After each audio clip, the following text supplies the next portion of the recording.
पिछले एपिसोड में great Elder सियावो को उसके सेवियर के बारे में बता रहे थे, जिसका सरनेम टैंग था और वो फेरी गेट में पिल डिवीजन की चीफ एल्डर थी। यह जानकर सियावो हैरान हो जाती है, लेकिन तभी ग्रेट एल्डर कहते हैं इनर गेट के स्टूडेंट इमोर्टल सेक्ट में पहुंचने के लिए क्वालिफाई नहीं है। अभी तो तुम फिटल सोल रिल्म पर प्रमोट हुई हो। फेरी गेट में एंटर करने के बाद ही तुम उनसे मिल सकती हो, लेकिन अगर वो हील हो गई फिर तुमसे मिलने इनर गेट में भी आ सकती हैं। अब तुम सबको इनर गेट के लिए निकल जाना चाहिए, लेकिन कभी कभी मुझसे मिलने का टाइम भी निकाल लेना। इसके बाद सियाओ बाहर आ जाती है। फिर मेंगई ग्रेट एल्डर से कहने लगती है, मैंने आपको हमेशा ही अपना ग्रैंडफादर माना है। आपने इतने सालों तक मेरा ख्याल रखा, मैं इसके लिए हमेशा आपकी आभारी रहूंगी। अब ग्रेट एल्डर जैसे ही इसकी आवाज सुनते हैं, वह तुरंत यहाँ आकर इसे उठाते हैं और कहते हैं, तुमने मुझे अपना ग्रैंडपा कहा, इस बात से मुझे काफी खुशी हुई। फिर मेंगई कहती है, इतने सालों से आपको मैंने अपनी आइडेंटिटी नहीं बताई। क्या आपको पता है 10 साल पहले क्या हुआ था? इस पर ग्रेट एल्डर कहते हैं, टैंग योंगसेंग ने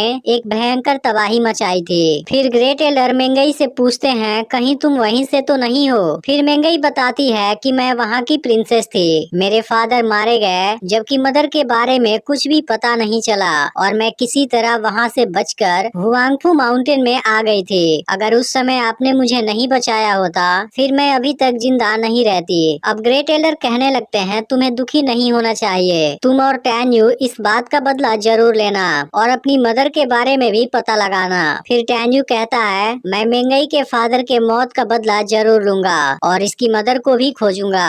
यह सुनकर ग्रेट एल्डर काफी अच्छा फील करते हैं और अब इनको यहाँ से अलविदा बोल देते हैं। जिसके बाद ये चारों इनर गेट के एंट्रेंस पर पहुँच जाते हैं। टैन्यू को देखते ही एक स्टूडेंट कहने लगता है, कहीं यह टैन्यू तो नहीं है जिसने आउटर गेट के लॉ एनफोर्समेंट एल्डर को मारा था? तब दूसरा स्टूडेंट कहता है, लॉ एनफोर्समेंट एल्डर ने इसे मारने का ऑर्डर दिया है। अगर हम इसे आज ही मार देंगे फिर यह एक बड़ी अचीवमेंट होगी। फिर टैन्यू भी सोचता है, मैंने योंगकोंग को मारा था, लेकिन योंगमिंग इतना जल्दी एक्शन लेगा मुझे उम्मीद नहीं था। तभी यहाँ सुजियान भी आ जाती है, जिसे देख दोनों बदतमीजी करने लगते हैं। फिर टैन्यू कहता है, तुम चिंता मत करो। तभी मेंगई और सियाओ भी यहाँ पहुँच जाते हैं। इसके बाद मेंगई इनसे टेलीपोर्टेशन ओपन करने की रिक्वेस्ट करती है, लेकिन फिर इनमें से एक मेंगई को गलत नजरों से देखने लगता है, जिसके बाद टैन्यू को काफी गुस्सा आने लगता है। तभी एक स्टूडेंट टैन्यू को अपने सामने झुकने के लिए बोलने लगता है। अब यह चीज टैन्यू सहन नहीं कर पाता है और अपने फास्ट स्पीड से इसे एक पंच मार देता है, जिसके तुरंत बाद ही इसकी मौत हो जाती है। फिर दूसरा स्टूडेंट शायद कुछ और लोगों को बुलाना चाहता है, लेकिन इससे पहले ही टैन्यू इसे एक पंच मार देता है। फिर टैन्यू इसकी गर्दन पकड़कर लटका देता है और कहता है, कोई भी मुझे ऑफेंड नहीं कर सकता।